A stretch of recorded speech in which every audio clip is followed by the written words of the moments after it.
이렇게 2년 만에 제가 다시 여기 와서 여러 성도님들 또 어르신들 이렇게 뵙게 돼서 참 반갑습니다. 말씀 시작하기 전에 저는 2년 전에 한국을 떠나서 호주로 돌아갔습니다.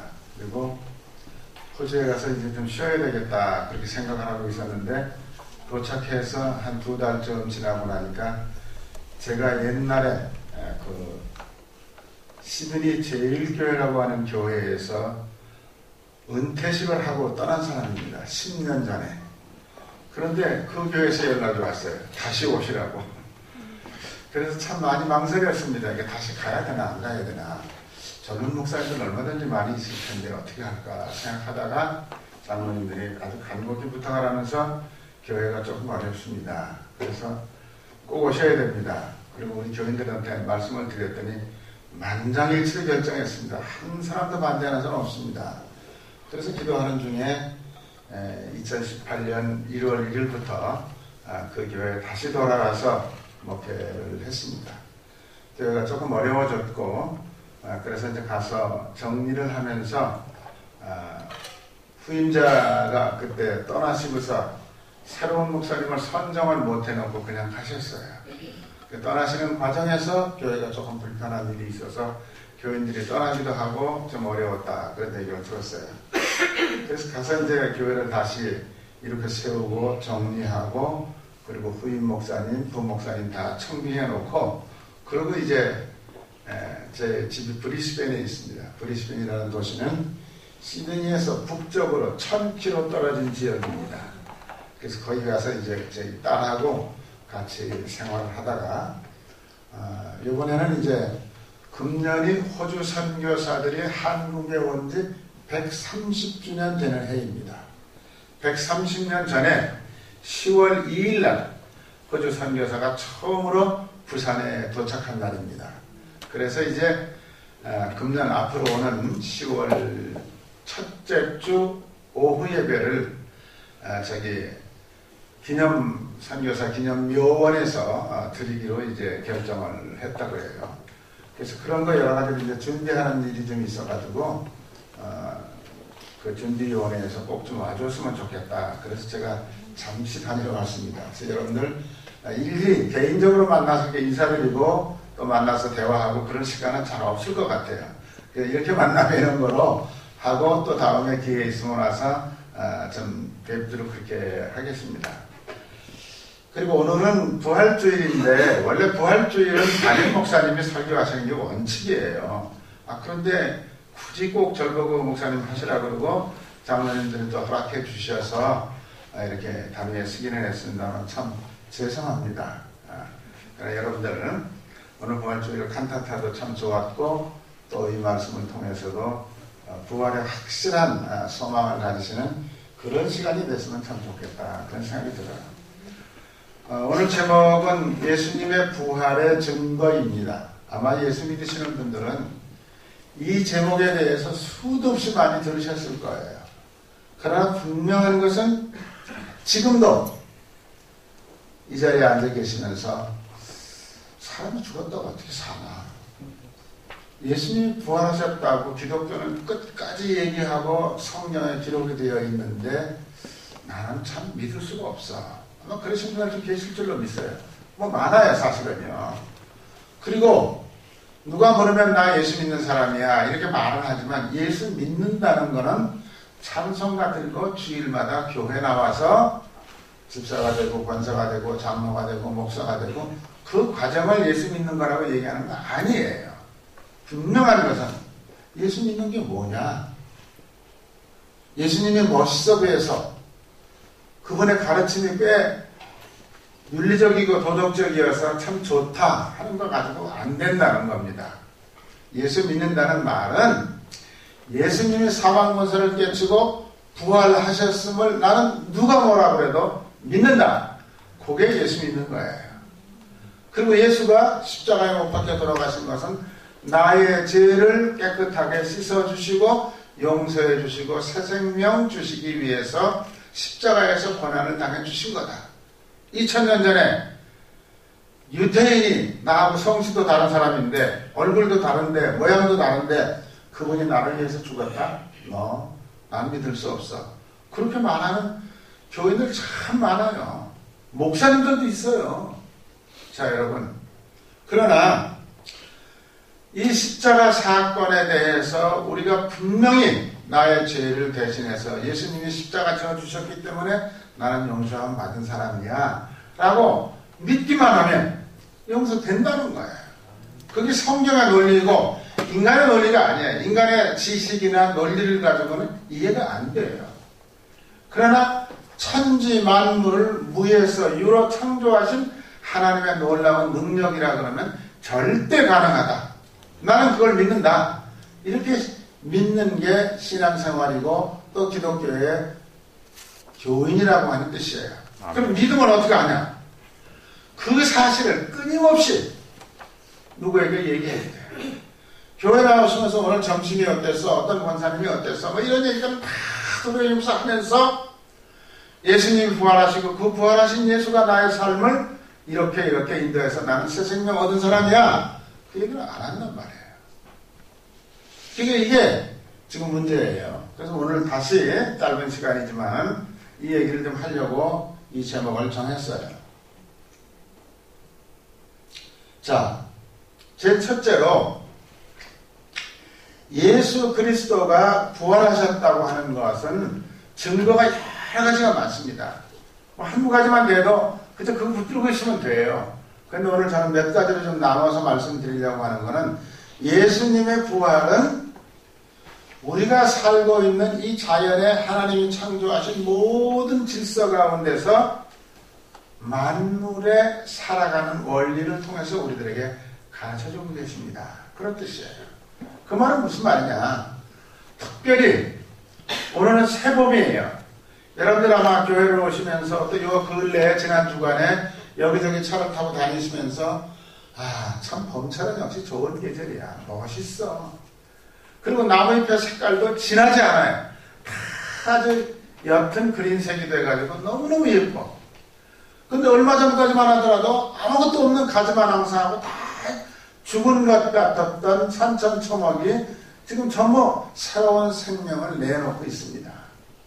이것만 봐도 살아있다는 것을 우리는 증명할 수 있다. 바로 이게 예수 그리스도가 우리들에게 가르쳐 주시고 우리들에게 보여주시는 증거다. 그러면서 성경은 뭐라고 말합니까? 하나의 밀알이 땅에 떨어져서 썩지 않으면 열매를 맺을 수 없다고 그랬습니다. 썩어야만, 십자가에 예수 그리스도가 죽어야만 새로운 일이 일어난다는 것을 우리들에게 가르쳐 주시는 거예요. 인도에서 어떤 무덤을 발견했는데 무덤 안에서 이렇게 조그마한 그릇에 여러 가지 종류의 씨앗이 나왔대요. 근데 그 씨앗이 그 무덤이 몇 년 전에 거기다 묻은 3,000년 전에 묻은 무덤이에요. 근데 씨앗이 그대로 있더라는 거야. 3,000년이 지나도 하나의 씨앗이 땅에 떨어져서 썩지 않으면 그대로 있는 거예요. 아무 의미가 없다는 거예요. 3,000년 전에 나온 그 씨앗을 땅에다 심어봤어요. 싹이 나더라는 거예요. 그러니까 그 말은 무슨 말이에요?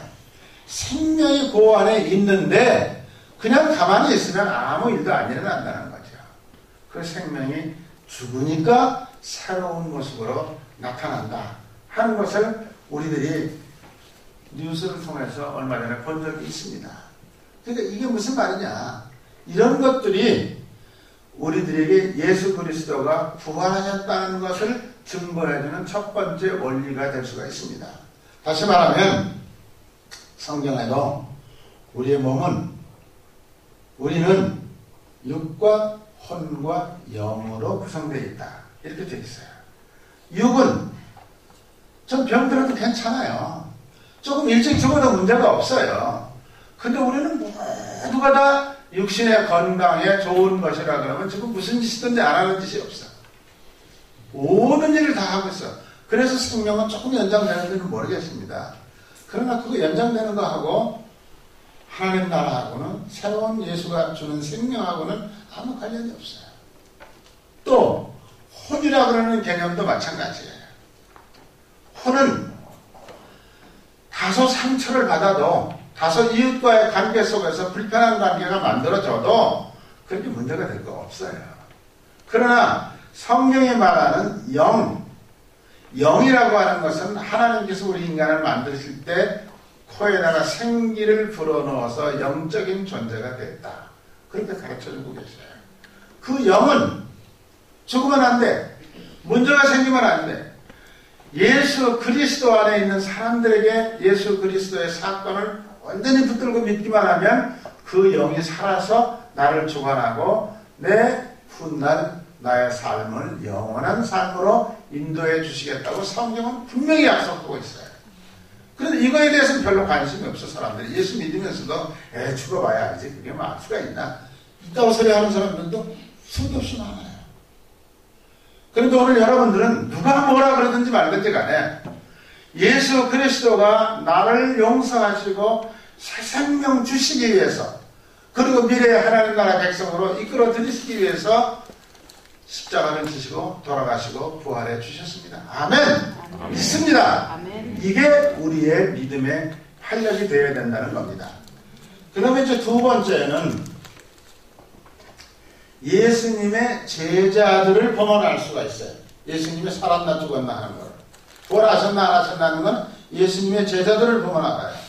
예수님의 제자 12명은요 지극히 정상적인 사람들이었습니다. 정신병자도 없었고 몸에 병이 들어서 뭐 아람 부은 사람도 한 사람도 없었고요. 그냥 건장한 젊은 청년들이었어요. 우리와 똑같은 사람들이야. 그러면서 예수님의 제자들이 3년 동안 예수 그리스도를 따라다니면서 보여준 말, 행동 이런 거 전부 다 지극히 자연스러운 모습이에요. 그래서 베드로 같은 사람은 또 다른 제자들도 예수님이 잡혀서 십자가에 달려 돌아가실 때 다 그 자리를 떠났어요. 왜? 무서우니까.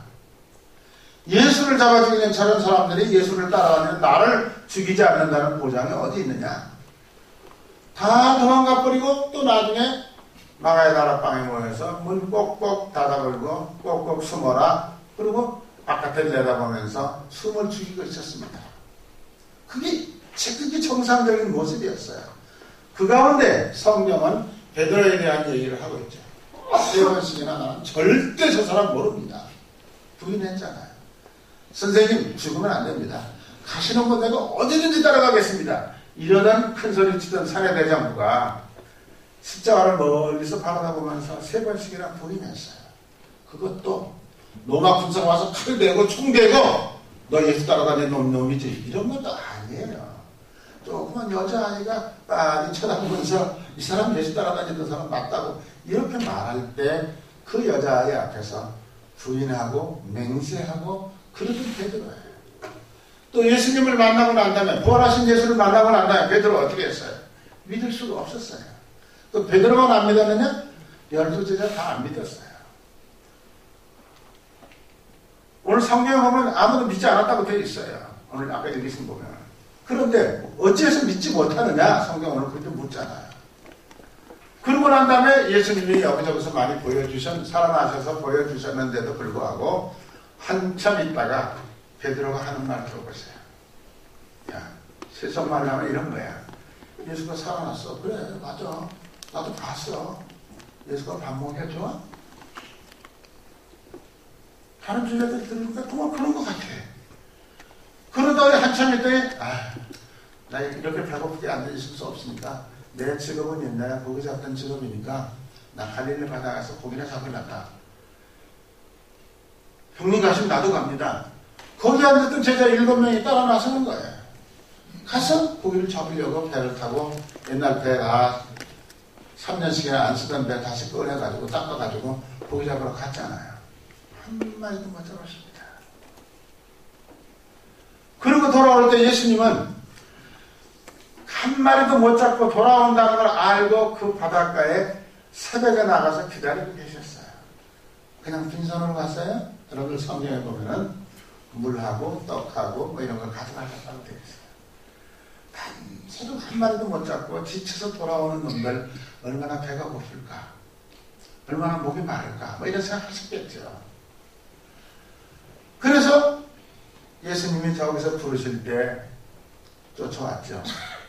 고기 몇 마리 잡았니? 하나도 못 잡았어요. 그럼 이쪽에 공을 한번 던져봐라. 이래가지고 고기가 그분이 찢어질 정도로 잡힐 때 베드로는 완전히 무너졌죠. 그리고 부활하신 예수 그리스도를 만나고 거기 무릎 꿇고 그 다음에 생명 다 바쳐서 부활하신 예수 그리스도를 증거하기로 작정하고 나섰잖아요. 이런 베드로 같은 사람 그렇게 뻥뻥 대지만은 거짓말을 합리화시키기 위해서 생명 내놓을 수 있는 그런 사람은 아니에요. 그런데 그 예수님을 만나고 나서부터는 죽기로 맹세하고 마지막 순교하는 날까지 예수 그리스도를 증거한 모습. 베드로만 그렇습니까? 그 12제자가 다 그랬어요. 아주 분명한 도마 같은 사람. 완벽주의자죠. 내 눈으로 보고 내 손으로 만져보지 않으면 나는 안 된다. 너희들은 예수님 나 봤지만 나는 보지도 못했어. 내 눈으로 봐야 돼. 그리고 옆구리 청 찔린 자리도 내가 만져봐야 돼. 흉터라도 봐야 돼. 얼마나 분명한 사람입니까? 그런데 그가 훗날 예수님을 만나고 난 다음에 그냥 무릎 탁 꿇면서 주는 그리스도시요 살아계신 하나님의 아들입니다. 그거 외워가지고 다니던 말 아니에요. 아니라고 생각하는 사람. 좋은 선생님으로만 생각했던 사람인데 못 믿겠다고 소리질 하던 사람인데 그런 고백을 자기도 모르는 순간에 할 수 있었던 것은 성령께서 하시는 일이에요. 그러니까 이 제자들의 모습만 보아도 우리가 얼마나 예수 그리스도의 부활이 확실한가를 알 수가 있었던 겁니다. 그 다음에 세 번째 한번 보세요. 부활을 부인하는 사람들이 다시 말하면 다른 말로 하면 부활을 아니라고 거짓말이라고 예수님의 시체를 누가 훔쳐간 거라고 대적하는 사람들 지금도 이 세상에 그런 사람들 너무너무 많아요. 그런데 그런 사람들에 의해서 예수 그리스도의 부활이 증거되고 있다는 사실이에요. 그 첫 번째가 여러분 한번 생각해 보세요. 로마 병정들이 무거운 돌을 거기다 묻어놓고 가려놓고 지키고 있었어요. 근데 병자들이 나중에 뭐라 그랬어요? 우리가 깜빡 잠이 든 사이에 어떤 사람들이 몰려와서 이 돌을 돌려내고 예수님의 시체를 훔쳐갔습니다. 그러니까 거짓말을 해대기 시작하겠죠. 그게 예루살렘에 쫙 퍼졌어요. 여러분 상식적으로 보면 그게 거짓말이라면은 그런 걸 다 잡아 처치해야 되잖아요. 무덤 지키라고 하는데 왜 잠자고 있었어요? 그 잠자고 있는 동안에 누구 훔쳐가는 지들이 어떻게 알아? 도대체 논리적으로 맞지 않는 얘기인데 그런 얘기를 하면서 예수의 부활은 아니라고 그 병사들이 다 돈 받고 그렇게 했다고 성경은 우리들에게 알려주고 있지 않아요? 그런데 여러분 그 가운데 가장 대표적인 사람이 누군지 아세요? 그 사람들 누군지 이름도 몰라. 병장들 이름 하나도 안 나와. 그런데 성경에 나오는 인물 가운데 사도 바울이라는 사람을 생각해봤어요. 바울은 예수 그리스도의 부활을 증거하면서 예수님을 하나님이라고 생각하는 사람들을 잡으러 다니는 사람들이에요. 그 잡으러 가기 위해서 대제사장을 찾아가서 대제사장님 내가 이 예수 부활했다고 떠들고 있는 놈들 다 잡아올 텐데 그냥 잡으러 가면은 명분이 않습니까? 무슨 증명서 하나 만들어 주십시오. 그래서 증명서 만들어서 받아가지고 속주머니 넣고 부하들 몇 명을 데리고 다메섹 도상에 숨어있는 예수 그리스도를 부활을 증거하는 사람들 잡으러 갔잖아요. 그런데 잡으러 가다가 부활하신 예수 그리스도를 만났잖아요. 그러고 난 다음에 완전히 뒤집어져가지고 죽는 날까지 장가도 안 가고 예수 그리스도를 증거하기 위해서 산 사람이에요. 오늘 여러분 고린도전서 본문 15장 지금 저는 중간에서부터 읽었지만 앞장 1절부터 한번 오늘 저녁에 가서 만날 아는 말이지만은 매년 들은 얘기지만은 다시 한번 묵상을 하시면서 조용히 한번 읽어보세요. 그렇게 부활을 부인하던 부활을 얘기하는 건 나쁜 놈들이라고 잡아다가 죽여야 되겠다고 생각하고 떠난 사도 바울이 쓴 말이에요. 그 성경이. 다른 사람이 쓴 거라면 또 몰라. 이렇게 해서 사도 바울은 정말 여러분들이 아는 대로 목사님들이 설교하면서 매주일 설교 낮 예배, 저녁 예배, 뭐 수예배, 새벽 예배, 바울 얘기 안 하는 적 들어보셨어요? 그만큼 우리 기독교의 핵심적인 인물로 바뀌어서 영원한 하나님의 종으로 그리스도의 부활을 증거하는 사람으로 바뀌었다. 이거 하나만 봐도 뭐 얘기할 필요가 없잖아요. 그 다음에 영국에서 일어난 일인데, 군인 장교 가운데 거기 지금 화면에 나와 있지만 잘 안 보이는 거는 윌리스라는 사람하고 잉그러스라는 사람이 별단 장군들이었어요. 그런데 자기 부대에 위에 사령부에서 군목을 파송을 자꾸 하는 거야. 근데 군목 그 새파랗게 젊은 목사들이 와서 모아놓고 예배드리면서 예수 부활도 얘기하고 승천도 얘기하고 십자가 사건도 얘기하는데 맨날 듣기가 싫었어요. 근데 군인이 어떻게 해요? 자기보다 더 높은 위에서 하라 그러고서 목사를 보내주었는데, 그래서 이 사람들 둘이서 생각을 했답니다. 우리가 제대하고 나면 예수가 거짓말이라고 하는 것, 성령이 전부 거짓말이라고 하는 것을 연구를 해가지고 발표를 한번 하자. 그래서 이 어리석은 일에 넘어가는 사람이 없도록 한번 해주자. 그래가지고 둘이 나와서 제대하고 나서 따로따로 성경을 한 번씩 가지고 너는 이 부분에 대해서 연구하고 나는 이 부분에 대해서 연구하자. 그래가지고 둘이서 마지막에 연구하다가 결론적으로 쓴 게 뭐냐 그러면은 벤허라고 하는 책을 쓴 거예요. 도무지 아무리 찾아봐도 예수 그리스도의 사건이 거짓말이라고 하는 거는 논리적으로 자기들 생각을 가지고 증명할 수 있는 방법이 없는 거예요. 그럼 무릎 꿇는 거죠. 그럼 이 사람들만 그렇게 했어요? 지금도 그런 사람들 많습니다. 신학자라는 이름을 가지고 있으면서 신학 박사 학위를 가지고 있으면서도 예수님의 부활, 동정녀 탄생 이런 거 지금 부정하려고 아니라고 설명하려고 글을 쓰는 사람들 제법 많아요. 한 사람도 그런 글이 성공한 예가 없습니다. 이런 것만 보더라도 부활을 오히려 반대하는 사람들에 의해서 부활은 증명되는 것을 알 수가 있어요. 여러분, 소련에 옛날에 북소련에 후르츠초프라는 사람이 뭐라고 말하면 1964년까지 이 지구상의 기독교는 아예 씨를 말리도록 없어지도록 내가 한번 해보겠다. 그리고 풍선을 크게 만들어가지고 하나를 썼대요. 또 하나는 풍선을 크게 만들어가지고 거기다 예수 그리스도 이렇게 딱 쓴 거예요. 그리고 그 다음에 세 개를 만들어서 하나는 기독교 딱 쓴 거죠. 그래가지고 높이 띄워놓고 그 크레므린 광장에서 사람들을 다 모아놓고 자 이제 하나님이 죽는 모습을 너희들이 한번 봐라. 대포를 3대 갖다 놓고 공중에다 풍선을 대고 쏘았어요. 그 풍선이 펑펑펑 다 터지니까 야 하나님도 죽고 예수도 죽고 기독교도 다 죽었다. 근데 지금 러시아가 어떻게 됐어요? 러시아는 망하고 분리되어 있지만은 지금 분리된 모든 국가에서 기독교가 그분이 통치할 때보다 더 왕성하게 성장하고 있는 것을 우리는 볼 수가 있습니다. 기독교는 그렇게 해서 막아지는 종교가 아니에요. 부활은 대포를 쏘아도 막을 수가 없어요. 선양원 목사, 주기철 목사가 왜 그 당당하게 순교했습니까? 부활해서 하나님이 나와 함께 하시고 내게 새 생명을 주시고 내가 세상에서 다른 사람보다는 조금 일찍 죽지만은 영원한 하나님 나라에 간다는 확신이 있기 때문에 죽이라고 하면 죽여라. 당당하게 죽음의 길을 간 거 아니겠습니까? 이게 마치 뭐냐 그러면 부활을 부인하는 사람들에 의해서 오히려 부활이 지금 증거되고 있다는 사실이에요. 그다음에 네 번째는요. 그 부활을 증거되고 오늘 그 성경 말씀 한번 읽겠습니다. 저기 아까 그 본문이 나오는데 본문 말씀 우리가 기억하면서 아까 권사님이 읽어주셨지만은 우리 쭉 한번 다시 읽어보도록 하겠습니다.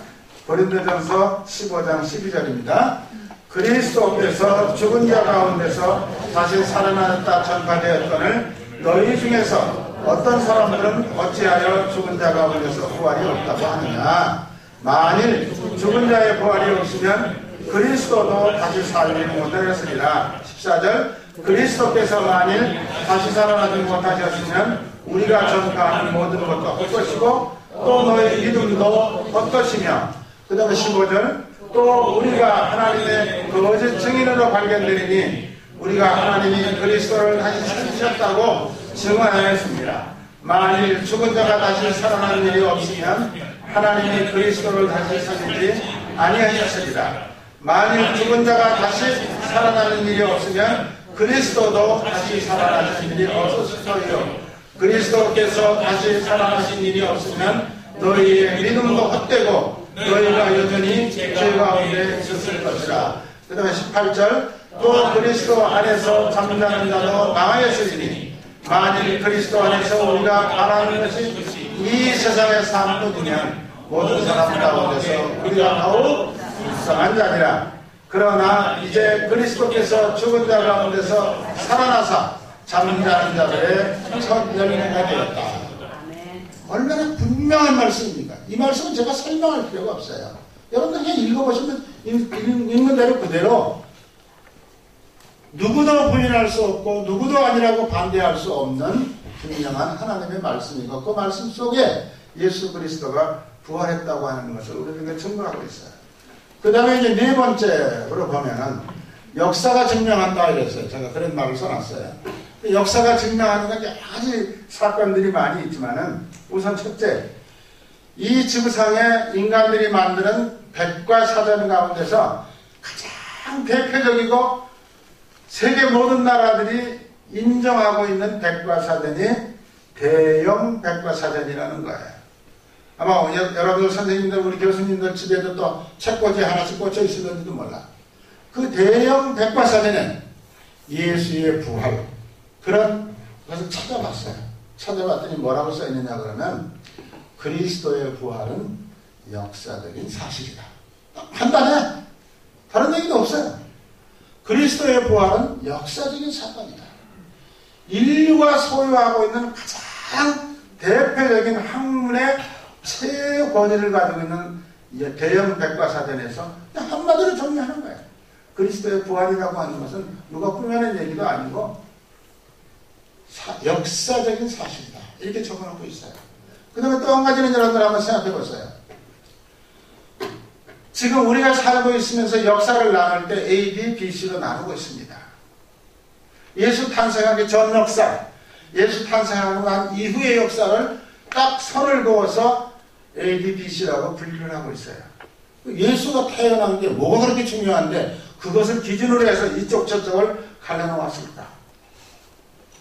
예수가 태어나기 전 세상과 예수님이 태어나신 이후의 세상은 엄청나게 다르다는 거예요. 그 다른 이유가 뭘까? 예수님이 십자가를 지시고 부활하시고 부활을 믿는 그리스도인들에 의해서 세상이 바뀌어지고 있다는 것을 설명하는 거예요. 그것도 다 분명한 역사적인 사실을 뭘 증명할 수 있겠어요. 그 다음에 제가 한 가지 말씀을 드리고 싶은 것은 프랑스의 무신론 철학자 볼테르라는 사람이 살았어요. 이 사람이 자기 살았을 때 뭐라고 말을 했느냐 그러면 기독교 그거 다 거짓말이야. 동명령 탄생도 거짓말이고 예수님 부활하셨다는 것도 거짓말이고 여리고 성이 뭐 일곱 바퀴를 돌리니까 멀어졌다 그것도 거짓말이고 성경하고 다 거짓말이야. 믿을 수 있는 거 하나도 없어.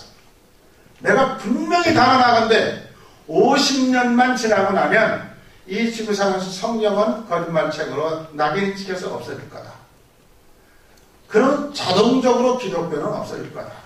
이렇게 아주 당당하게 예언을 해서 큰소리치고 프랑스의 대학에서까지 젊은이들에게 그런 얘기가 회자되고 있었어요. 그런데 웃기는 얘기가요. 그분이 죽고 난 다음에 프랑스 기독교 연합회에서 그분이 살던 집을 샀어요. 사가지고 그 옆에 집도 사고 그래가지고 건물을 높게 지어가지고 프랑스 성서공회를 만들었어요. 성서공회가 뭡니까? 성경책을 출판하는 회사를 만드는 거예요. 한번 생각을 해보세요. 그렇게 큰 소리 치던 사람 집이 성경을 출판하는 회사로 바뀌었다고 하는 거 한 가지만 보더라도 예수의 부활은 그렇게 누가 큰 소리 친다고 철학자, 무신론자라고 하는 사람들이 얘기를 한다고 해서 말 한마디에 무너지는 게 아니에요. 왜?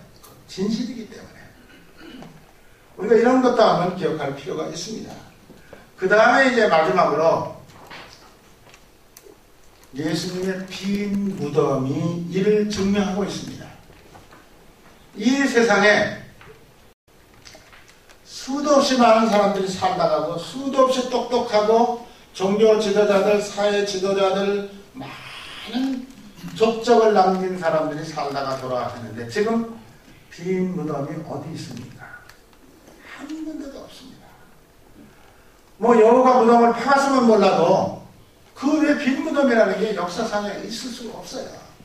그래서 제가 몇 사람, 위대한 사람들을 좀 빈 무덤이 있나 하고 찾아봤는데 우선 첫째, 석가모니. 불교의 아주 뭐 대단한 사람이죠. 그런데 석가모니 무덤이 없어요. 왜 무덤이 없느냐? 석가모니는 죽은 다음에 화장을 했답니다. 화장을 하고 난 다음에 그 죄를 다 훑어버리고 거기서 구슬 같은 불교에서 말하는 사리가 나왔다 그러는데 그 사리가 8,400개가 나왔대요. 그래서 그 8,400개를 전 세계의 불교에다가 다 나눠줬대요. 우리나라 2개가 왔답니다. 그래서 그 석가모니의 무덤은 뭐냐 그러면 어느 절에 가든지 이렇게 탑을 쌓아요. 탑을 쌓고 중간에다가 그 사리를 넣어두어서 그 탑이 곧 석가모니의 무덤이래요. 근데 우리나라에는 2개가 왔는데 어디에 있느냐 그러면은 서울의 삼각산에 있는 어느 절에 2개가 있답니다. 그 탑이 이제 그렇게 있다고 설명을 하고 있어요. 제가 사진을 한번 보여드릴게요. 이 사진이에요. 앞에 있는 살이 저 뒤에 있는 탑 그 2개가 석가모니가 대한민국에 있는 2개의 8,400개 중에 2개가 우리나라에 왔다는 거예요. 이것도 사실인지 아닌지 몰라. 그리고 그 외의 절에는 다 탑이 있는데 그거는 그 절에서 주지 스님을 하신 분들이 죽은 다음에 화장을 해서 나온 사리를 거기다가 넣어서 탑을 썼다는 거예요. 그 절에는 어디 가든지 탑이 있어요. 그 탑이 그 사람들의 무덤이라는 거예요. 그 다음에 이제 이건 예수님 탄생하기 500년 전에 중국에서 죽은 중국 사람들이 아주 지금도 우리 한국 사람들도 엄청난 사람들 많죠. 공자님 무덤이에요. 공자님 무덤. 공자님 무덤은 중국에서는 공립이라고 하는데 이 무덤이 얼마나 넓으냐 하면은 그냥 큰 산 하나예요. 한 산 한자로 200평방미터라고 그래요. 근데 거기 저렇게 숲속에 공자님 무덤이 어딘가 있고 그 다음에는 공자 후손들 10만 명이 거기 묻혀있대 같이. 그래서 그 안에 가면은 공자님 무덤이 있다고 사람들이 생각하는데 어떤 게 공자님 무덤인지 잘 몰라요. 우리나라처럼. 그래서 우리나라는 참 뭐가 좀 다른 것 같아요. 공자님한테 받아서 우리나라가 그 유교를 만들어가지고 지난 500년 동안 지냈는데 한국 사람들은 뭐 하여간 명절 때만 되면 조상들이 묻힌 그 무덤을 아주 깨끗하게 벌초라고 하는 걸 하는데 공자님 그 방법은 거기는 절대 풀을 안 깎는답니다. 그래서 어느 것이 공자님 진짜 무덤인지는 모를 정도인데 10만 공자 후손들이 거기 묻혀있대요. 그리고 그 앞에 저런 기석이 하나 있고요. 그게 공자님 무덤이에요. 자, 그럼 이제 한번 봅시다. 이건 예수님 무덤입니다. 예수님 무덤에 저 영화가 여러분들 제대로 잘 보이시는지는 모르겠는데 예수님 무덤 앞에는요 저렇게 그냥 그 벽돌 쌓고 그런 거는 요 근래에 쌓은 거예요. 관광객들이 하도 많이 오니까 쌓고서 그 위에다가 영어로다가 글자를 써붙였는데 뭐라고 써있냐면 He is not here. 그는 여기 없습니다. 그런 뜻이에요. 또 존댓말을 쓰려면 그는 여기 계시지 않습니다. 그런 말이에요. 그리고 그 밑에 뭐라고 하면 for. 왜냐하면 그런 뜻이죠. For he is risen. 그는 살아났습니다. 그래서 여기는 없습니다. 그런 뜻이에요. 저렇게 예수님의 무덤은 사실 솔직히 말해서 예수 믿는 사람들이 꼭 무덤에 갔다 와야 된다 그런 것도 아니잖아요. 마음의 그 무덤 같은 경우는 지금 뭐 사우디아라비아에 있는데 1년이면 수백만 명이 모여들어서 거기다 대고 절을 하고 울고 불고 하는데 우리는 그럴 필요 없잖아요. 예수님 부활하셔서 없는데. 그래 저렇게 지금 정리가 되어 있는데 그래도 이스라엘 성지 수배를 가시는 분들은 저기를 꼭 가요. 저도 1980년대 갔다 왔어요. 오래됐죠. 저는 뭣도 모르고 가서 아주 더운 날이었는데 반바지 입고 여기서 다 갔더니 사람들이 줄을 서 있는데 거기서 지키는 사람이 저보고 나오라 그러면 넌 안 돼, 가. 왜요?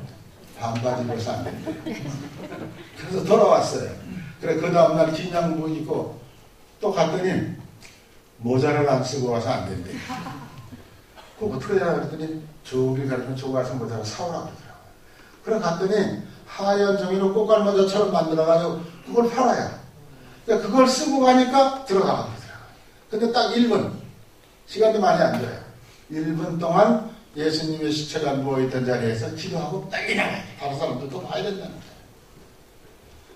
저 사진도 그때 제가 가서 찍어온 거예요. 그러니까 분명하게 예수 그리스도가 이렇게 부활하셨다고 하는 것은 이 지구상에 저런 무덤이 없어요. 오직 한 번뿐이야. 더 이상 의심할 필요도 없어요. 확실한 증거를 우리들이 가지고 있어요. 자, 마지막으로 사도행전 1장 22절에 보면 이런 말씀이 있습니다. 우리 같이 한번 읽습니다. 항상 우리와 함께 다니던 사람 중에 하나를 세워 우리와 더불어 예수께서 부활하심을 증언할 사람이 되게 하리라. 우리와 함께 다니던 사람, 왜 한 사람이 없어졌어요? 예수를 팔아먹은 가룟유다 죽었잖아요. 그러니까 우리와 함께 다니던 사람 중에 한 사람을 채워 넣어서 그 사람이 뭐하라? 우리와 함께 예수의 부활하심을 증언하는 사람으로 살게 하기 위해서 한 사람을 뽑자.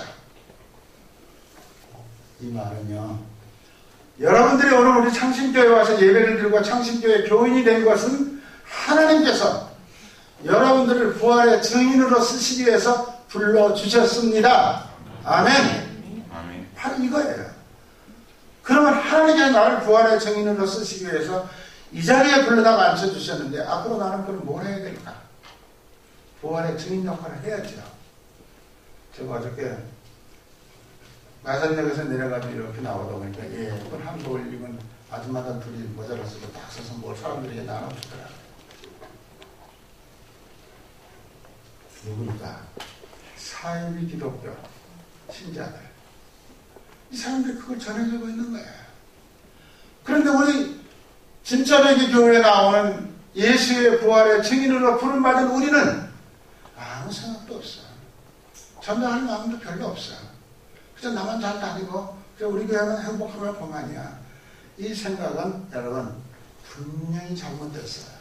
이 성경 말씀 대로 여러분들은 부활의 증인으로 하나님께서 불러주셔서 집사가 되게 하시고 권사가 되게 하시고 장로가 되게 하시고 목사가 되게 하셨으니 앞으로 무슨 일이든지 생명 다하는 날까지는 어떤 방법으로든지 전도하시고 부활을 얘기하고 그래서 이 자리를 모셔오는 역할을 감당해 주시는 여러분들이 되시기를 주의 이름으로 축원합니다.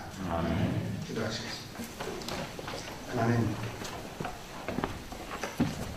죽을 수밖에 없고 죄의 값으로 인해서 사망으로 갈 수밖에 없었던 저희들을 주님은 불러주시고 증인으로 세워주시고 또 주님은 그 앞에 이미 역사 속에서 사망의 권세를 깨치고 부활해 주셔서 우리들의 생명이 되시고 그 생명이 지난 2000년 동안 지구상에서 엄청난 변화를 일으키면서 그리스도의 복음이 증거되게 하신 것 감사합니다.